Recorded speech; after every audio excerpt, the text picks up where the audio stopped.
Tentang Raffi Ahmad yang masih menjadi pusat pemberitaan, Ashanty yang baru keluar rumah sakit, hingga kisah para bintang baru di X Factor Indonesia. Kisah pertama dibawa Amika Nita Ibunda Raffi yang kembali mengurai jeritan hatinya tentang kasus Raffi Ahmad. Benarkah Ibunda Raffi sedih karena nenek Raffi jatuh sakit pasca Raffi dikatakan memiliki riwayat sakit mental? Tapi benarkah di Lido Raffi menolak dikunjungi Wanda? Kisah lain dibawa Ashanty yang mengeluarkan single terbarunya meski baru 1 hari keluar rumah sakit. Mengapa Ashanty terkesan mengejar target? Tapi benarkah sakit sangat serius yang diderita artis cantik yang baru bergabung di My Music ini membuatnya berubah total dan lebih menghargai kehidupan?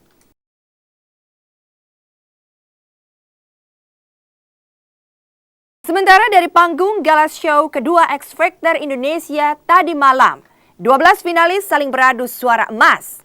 Tapi seperti apa keharuan yang terjadi saat Dalla Gita akhirnya harus pulang?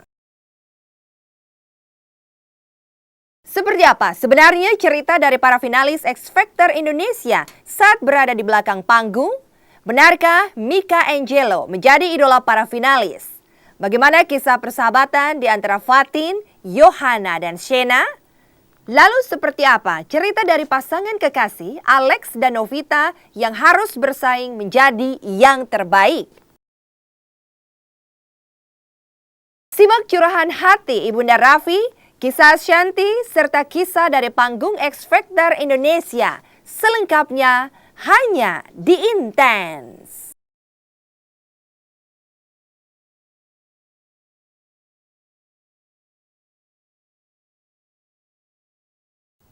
Apa kabar pemirsa? Selama 1 jam, saya Mila Rahmawati akan hadir di hadapan Anda dalam Intense. Menyajikan kabar terkini, terpercaya, teraktual dari sebuah peristiwa secara intens.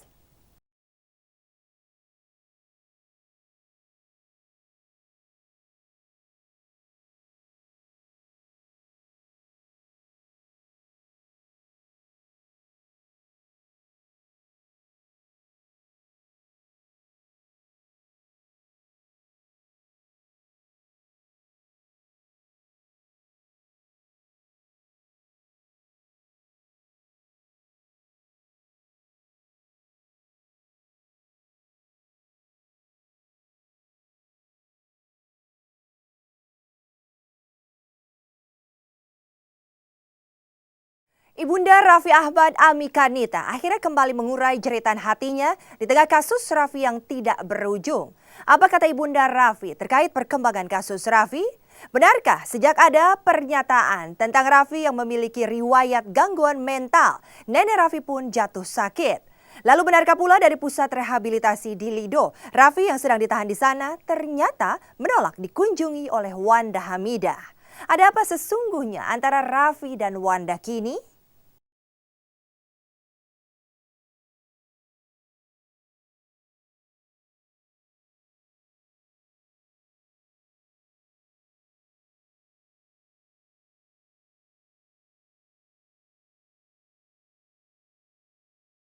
Pekan ini, kasus Raffi Ahmad yang sudah bergulir lebih dari 1 bulan masih saja belum ada kejelasannya.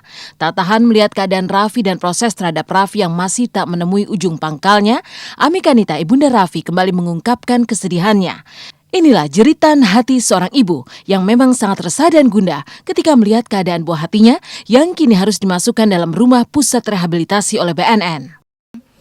Sedih aja, mungkin ibu-ibu yang lain memang tidak merasakan lah kondisi saya seperti apa. Tapi kalau memang benar-benar mereka peka, seorang ibu yang peka mempunyai anak, memang anak itu tidak harus direhab, anak itu tidak kecanduan obat, ya sakit lah, pasti sakit hati kan gitu. Kalau anak saya memang betul-betul seorang pecandu, saya akan ikhlas, silahkan anak saya direhab agar sembuh gitu. Cuma kan ini enggak, Raffi yang sehat, masih ceria, bicara masih betul, semuanya masih betul, sehat walafiat sekali. Kenapa harus seperti ini gitu kan? Kalau saya berpikirnya, tega banget ya gitu kan, kayak betul-betul anak saya ingin dihancurkan. Anak bangsa yang mana yang harus direhab gitu kan? Apa anak bangsa yang seperti Raffi yang dia betul-betul berkarya, yang dia betul tulang punggung keluarga gitu kan. Sedih aja lah perasaan seorang ibu, amat sangat sedih.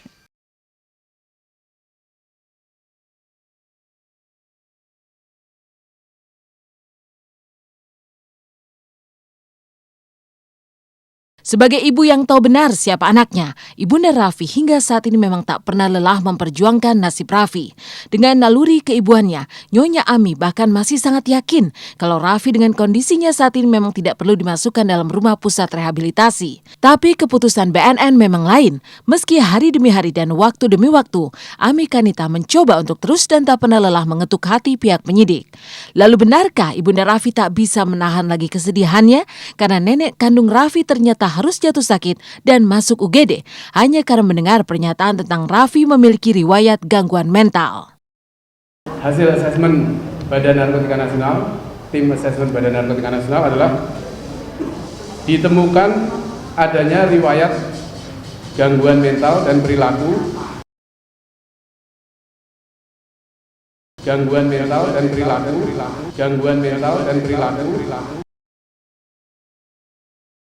akibat penggunaan zat psikoaktif khususnya jenis stimulansia.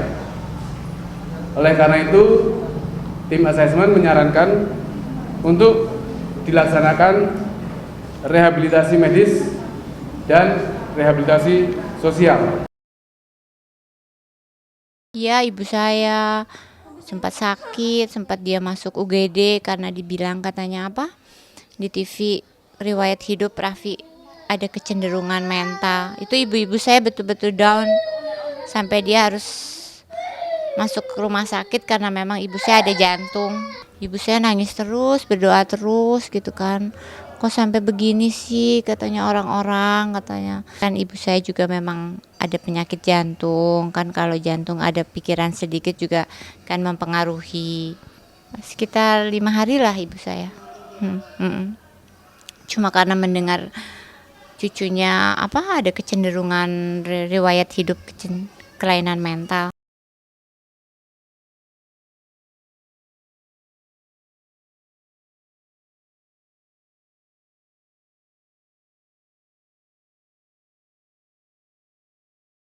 Pasca ditahannya Raffi, tak bisa disangkal bahwa ekonomi keluarganya tiba-tiba lumpuh. Akibat sang tulang punggung yang selama ini mencari nafkah mulai kehilangan satu persatu pekerjaannya. Sedih memang, tapi dengan hadirnya Hotma Sitompul sebagai pengacara baru Raffi yang cukup vokal, Ibunda Raffi tampak masih memiliki harapan yang kuat bahwa semua kesedihan dan air matanya pasti akan segera terbalaskan dengan kebahagiaan. Yang terbaru, kuasa hukum Raffi memang tengah membawa masalah ini ke Komisi 3 DPR dengan harapan agar pihak DPR turut menaruh perhatian pada masalah Raffi. Kami belum begitu tahu persis karena memang orang tuanya juga nggak jadi datang. Itu yang membuat kami, kalau kami terlalu banyak masuk ke teknis nanti intervensi. Kan ini kan harus kita jaga betul. Tapi kami pantau betul ini. Kita pantau betul jangan sampai Raffi menjadi figur-figur yang salah dalam proses penanganannya. Karena kami sendiri dulu sering menemukan di daerah-daerah itu penanganan yang salah. Justru dalam kasus narkoba ini bukan malah orang itu menjadi baik.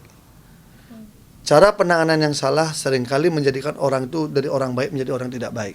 Kita mau minta supaya secara hukum DPR bisa meluruskan lah yang bengkok-bengkok. Penangkapan yang nggak benar, penahanan yang nggak benar, rehab yang tidak benar, pembantaran yang tidak benar. Itu kan pakar hukum semua di DPR.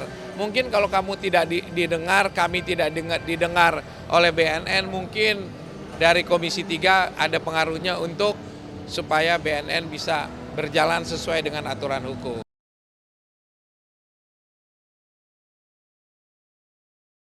Berbagai upaya tampaknya kini dilakukan pihak Raffi. Selain membawa kasus ini ke DPR, upaya pihak Raffi untuk pra-peradilan tampaknya membawa titik terang. Kabarnya Selasa ini akan digelar pra-peradilan terhadap Raffi Ahmad. Pra-peradilan hari Selasa nanti. Dan sudah saya dengar, sudah ada panggilan. Jadi begini, yang mengajukan pra-peradilan itu Raffi. bersama para penasihat hukumnya. Sehingga menurut undang-undang pengadilan akan memanggil penasihat hukum dan Rafinya. Panggilan itu disampaikan pada BNN. BNN seharusnya menurut undang-undang menghadirkan Rafi di dalam persidangan pra-peradilannya. Itu hak masing-masing. Iya, harapannya saya minta dengan segala kerendahan hati, anak saya biarkanlah suruh bekerja gitu kan. Anak saya yang masih produktif, dia berkarya gitu. Jangan dihancurkanlah hidupnya gitu kan. Kepada semua masyarakat Indonesia, mohon doanya untuk anak saya, mudah-mudahan ini cepat selesai semua. Banyak sudah perjuangan yang dilakukan Amikanita dan kuasa hukumnya, terutama untuk memperjuangkan nasib Raffi. Bahkan air mata Ami yang tadinya selalu meleleh, kini seakan sudah kering, meski perjuangan itu tampaknya masih panjang. Lalu bagaimana dengan Raffi sendiri yang sedang tinggal bersama para residen lainnya di pusat rehabilitasi? Ada apa dengan kabar bahwa Wanda Hamidah yang dikabarkan dekat dengan Raffi ternyata ditolak Raffi untuk berkunjung? Mengapa Wanda ditolak berkunjung? Ya, mungkin di saat-saat seperti ini, lagi prihatin ini, mungkin kita lebih fokuslah pada hukumnya Raffi. Jadi kalau ada hal-hal seperti itu kan nanti malah membuat berita yang rancu, saling menyakitkan kan nggak enak gitu kan. Mungkin arahnya seperti itulah. Tidak ada arah untuk menyakitkan hati siapapun. Enggak ada masalah apa-apa. Cuma kan kondisinya seperti ini, mungkin lebih baik kita lihat hukumnya Raffi aja lah gitu, lihat perkembangan kasusnya Raffi gitu. Raffinya juga kuat. Pengen banget, tapi kan masih nunggu kabar ya dari sana gitu. Terus kan Lido tuh kan jauh, jadi pengennya kesananya rame-rame gitu. Kita sih melihat kasus ini cuman bisa kasih support dan doa untuk Raffi, ibundanya dan keluarga ya. Diberikan kekuatan lah untuk menjalankan musibah ini ya jatuhnya. Ya. Dan diberikan jalan terbaik apapun caranya, apapun jalannya, kita ikut mendoakan supaya sahabat kita Raffi bisa cepet selesailah masalahnya, karena kita semua kangen banget sama dia.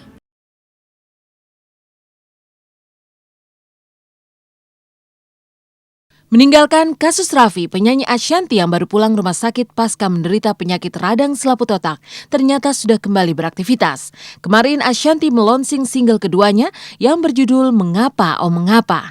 Tapi bukankah Ashanty baru saja pulang dari rumah sakit dan disarankan untuk beristirahat total? Lalu benarkah sakit Ashanty kemarin ternyata menjadi titik balik tersendiri baginya? Benarkah Ashanty lebih menghargai kehidupan pasca menderita sakit radang selaput otak? Tunggu kisahnya hanya di Intens sesaat lagi.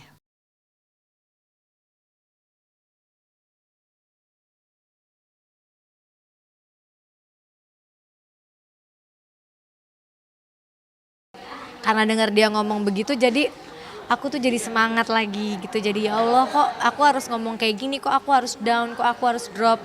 Dimana suamiku aja mengharapkan aku sembuh gitu. Berbeda dengan Raffi, penyanyi Ashanty yang baru saja keluar dari rumah sakit setelah dirawat intensif selama 2 minggu karena sakit radang selaput otak, ternyata langsung beraktivitas. Tepatnya kemarin, pasca 1 hari keluar dari rumah sakit, Ashanty langsung menggelar launching single terbarunya. Mengapa artis cantik yang baru saja bergabung dengan My Music ini seolah bersikeras untuk segera mengeluarkan single terbarunya? Tapi benarkah sakit serius yang dideritanya membuat Ashanty jauh berubah dan lebih menghargai kehidupan?